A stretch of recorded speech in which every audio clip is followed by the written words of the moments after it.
everything I've experienced on this journey.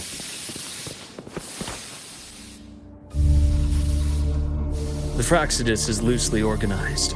Most of its members have only undergone basic, artificially induced body modification. They're not terribly difficult to neutralize. But if you encounter artificers with more creative modifications, you're likely looking at the handiwork of Hydra.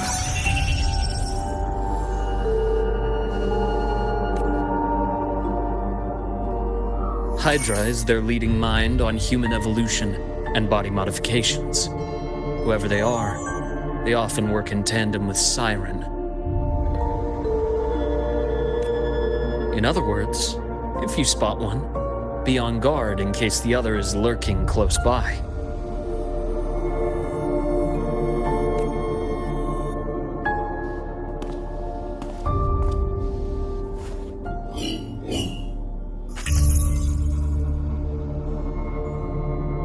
Zashiki Warashi won't require much of your attention.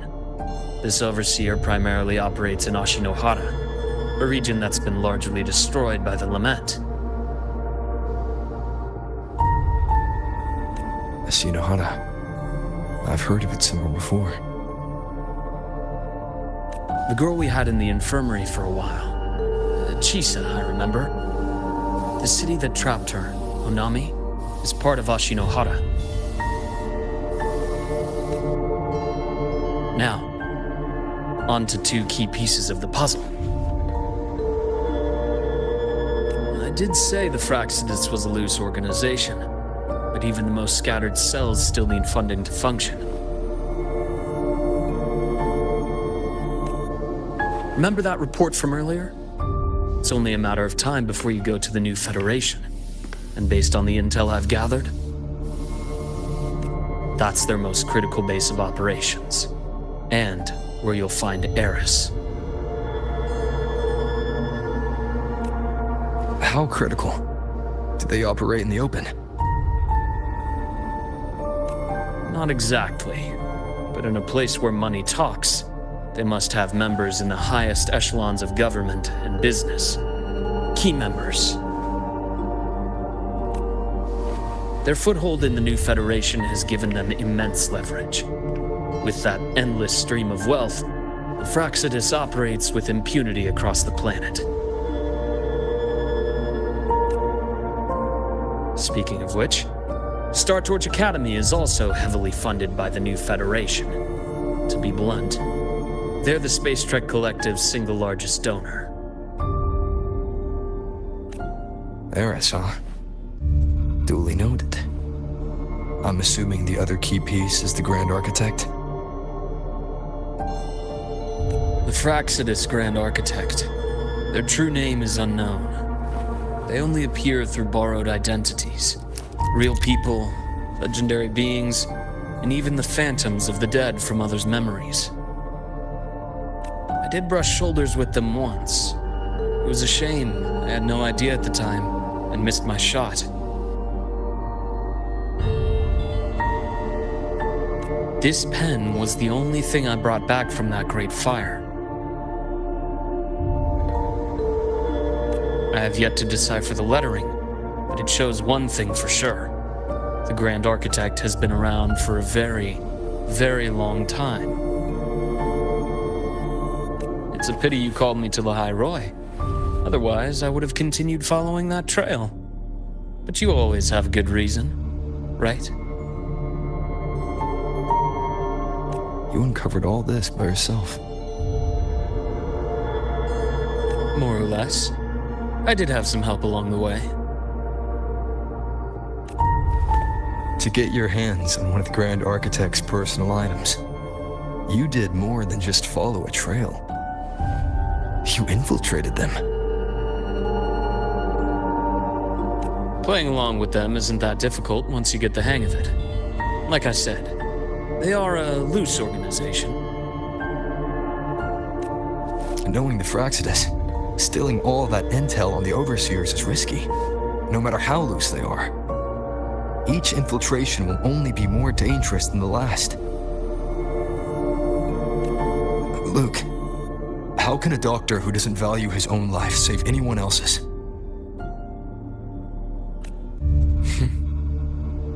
You know, this is the second time you've said those words to me.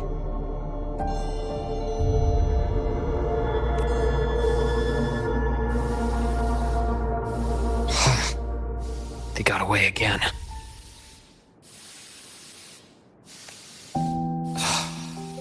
If I hadn't been so cautious, I could have taken care of them this time.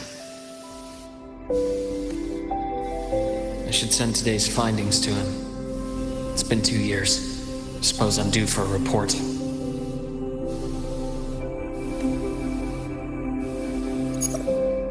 Good. You got the intel. Would have been a shame if I got myself killed for nothing. You want me to go to the High Roy? Why? There's evidence of their activity in the High Roy. I need you to keep an eye on things. And frankly, you need a break. Now is not the right time. You've already drawn enough attention.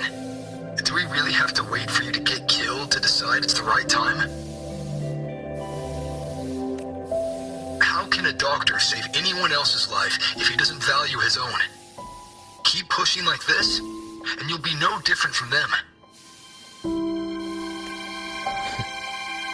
Not pulling any punches, are you?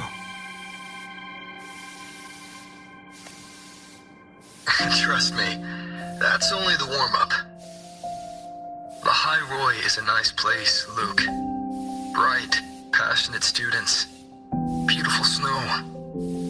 Perfect for slowing things down. Listen to me on this. Come.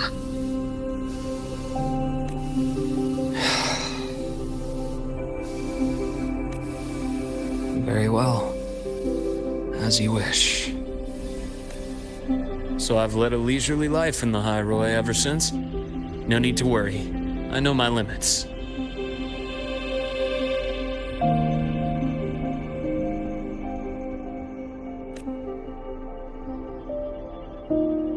Let's set aside the Fraxidus for now. We should discuss the Exostrider plan. But first, tell me what happened to you and Imeth in the Frostlands.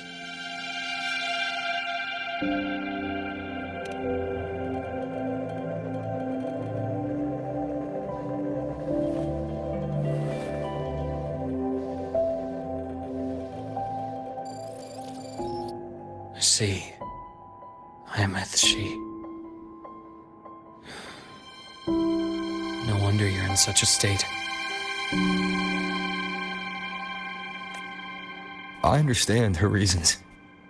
She was fighting for her dream, for the High Roy, in the only way she knew how. And I respect that, the fate she chose for herself. But I won't accept it. There's more I haven't tried. I'm not done fighting for her.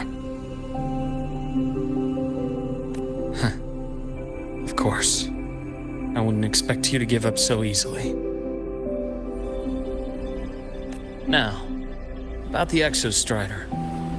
It started with Space Trek Collective finding a giant solid-skin root network in Bjarta Woods. They identified it as the lid, sealing the Strider Gate, so to speak. It keeps the Thernodians' fractured forms sealed on both sides of the Strider Gate. Break it, and these forms will reunite. That wouldn't just spell the High Roy's doomsday, but the entire world. But the Collective still yearned to open that gateway, to explore the unknown. So, they created the Synchronists. The idea was to use augmented resonance to amplify the Exostrider's power, hoping that would keep the Thernodians suppressed. But lately, the Thernodians' attacks on the seal have been increasing. I'm afraid the Fraxidus is also getting ready to make a move. With the reactor core returned, All you need now is a little patience. Wait for the Exostrider to awaken. Then we can focus on how to use it to find Imeth. You were a synchronist in the Academy once before. I'll speak with Lucilla about getting you piloting access. Then I'll wait for your news, Luke. Certainly, but our immediate priority should be the Fraxidus. I have a feeling they're planning to sabotage our plans for the Exostrider.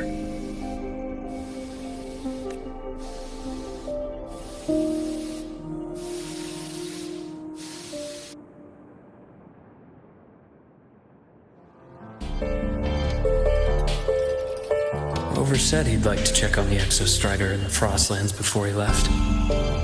Well, could be a way to take his mind off things. Now then. Dr. Herson, is something the matter?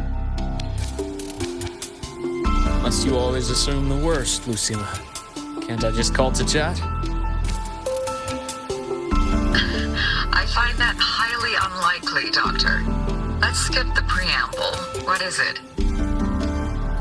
Rover.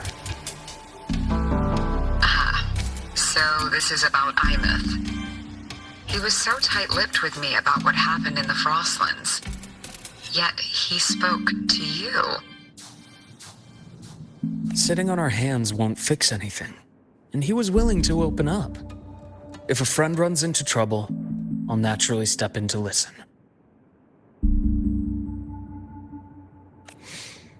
Besides, what I have to share today benefits the Academy.